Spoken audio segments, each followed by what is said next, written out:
Les mouvements de jeunesse au Burkina Faso montrent un engagement fort et un appel aux autorités pour qu'elles réévaluent leurs relations avec Kiev.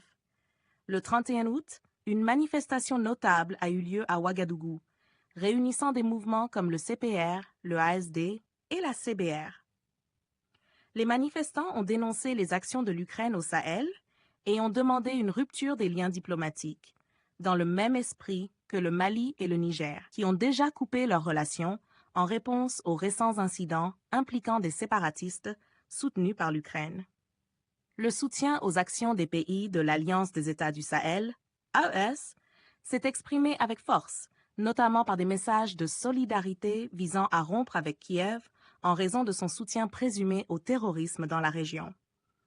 Ces événements montrent un mécontentement croissant au sein des populations, accentué par une manifestation à Gawa le 25 août, organisée par des jeunes activistes panafricanistes.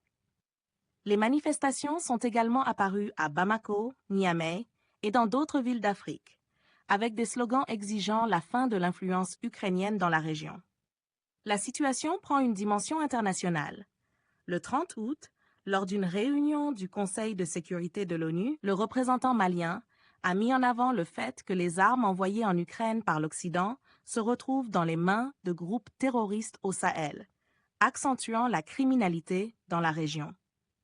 Cette perspective suscite des préoccupations pour la sécurité dans toute l'Afrique de l'Ouest, motivant certains pays voisins, comme le Cameroun et l'Afrique du Sud, à exprimer leur solidarité avec le Sahel et à condamner les actions de Kiev. Les répercussions de cette tension s'étendent même au-delà des frontières africaines.